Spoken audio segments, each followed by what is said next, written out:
Assalamualaikum warahmatullahi wabarakatuh.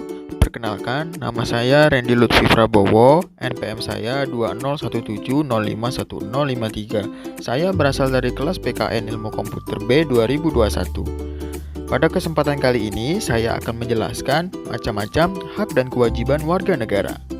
Baik, langsung saja kita mulai. Pengertian hak menurut Dr. Noto Negoro.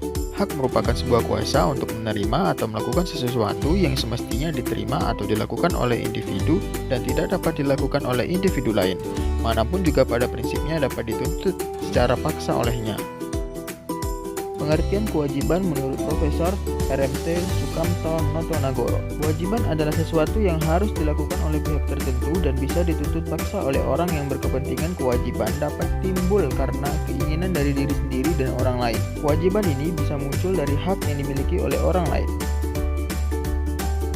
Pengertian warga negara menurut Kamus Besar Bahasa Indonesia. Warga negara menurut KBBI 2002 adalah penduduk sebuah negara atau bangsa berdasarkan keturunan, tempat kelahiran, dan sebagainya yang mempunyai kewajiban dan hak penuh sebagai seorang warga dari negara itu.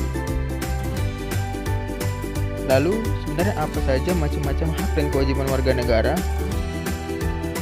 Yuk kita lanjut bahas lagi. Kira-kira apa saja yang macam-macam atau jenis hak warga negara? Macam-macam hak warga negara adalah 1. Hak hidup, 2. Hak pengakuan hukum, 3. Hak atas pengembangan diri dan kegiatan ekonomi, 4. Hak pembentukan keluarga dan keturunan, 5. Hak untuk kebebasan, dan 6. Hak atas perlindungan dan keamanan. Baik, sebelum lanjut ke macam-macam kewajiban warga negara, akan saya jelaskan satu persatu terlebih dahulu macam-macam hak warga negara. Yang pertama adalah hak hidup. Setiap warga negara memiliki hak untuk hidup. Hal ini juga sudah diakui sebagai HAM di mata organisasi dunia. Jika negara tidak memenuhi hak ini, maka negara tersebut bisa menjadi musuh negara-negara lainnya.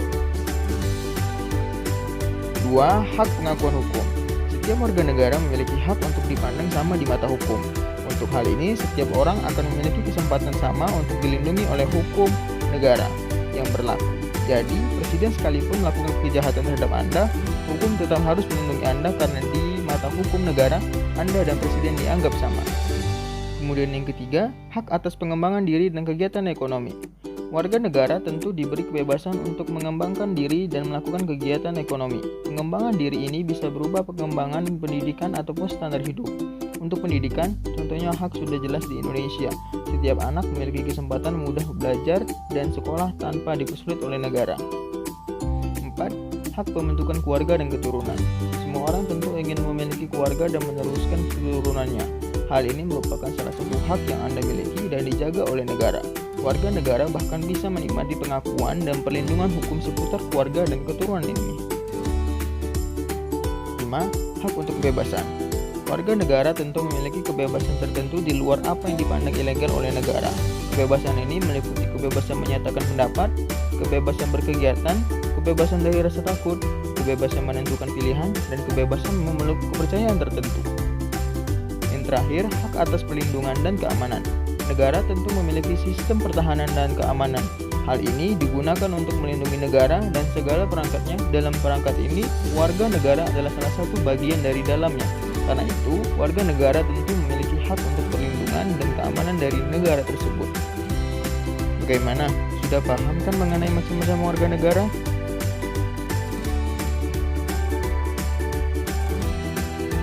Kira-kira apa saja yang macam-macam atau jenis kewajiban warga negara? Macam-macam kewajiban warga negara adalah kewajiban mengikuti hukum yang berlaku, kewajiban bela negara, kewajiban pajak. Baik, akan saya jelaskan satu persatu macam-macam kewajiban warga negara. 1. Kewajiban mengikuti hukum yang berlaku. Hukum adalah sesuatu yang harus dijunjung oleh semua warga negara. Jika ada seseorang yang tidak menghormati dan bertindak menyalahi hukum, ia bisa menjadi sumber kerugian bagi warga negara lain. Menyebabkan kerugian bagi warga negara lain tentu bisa dibilang menginjak hak mereka. 2. Kewajiban bela negara. Tergantung negaranya, kewajiban bela negara ini akan berbeda, tapi umumnya warga negara wajib membela dan melindungi kedaulatan negara saat ada serangan dari luar. Hal ini bisa dilakukan dalam beberapa bentuk. Sebagai contoh, di Singapura ada kegiatan wajib militer yang melatih warga negara untuk bisa berlaku sebagai tentara saat ada musuh yang menyerang negara tersebut. 3. Kewajiban pajak. Pajak adalah bayaran yang wajib dilakukan oleh warga negara. Mengapa pajak ini dilakukan? Hal ini berhubungan dengan keberlangsungan negara. Tanpa uang, tentu negara tidak bisa beroperasi dengan baik. Hal seperti pembangunan jalan dan operasi perangkat negara hanya bisa berjalan baik karena warga negara membayar pajak. Gimana? Udah paham kan mengenai hak dan kewajiban warga negara? Terima kasih sudah menonton. Semoga bisa membantu dan sampai jumpa.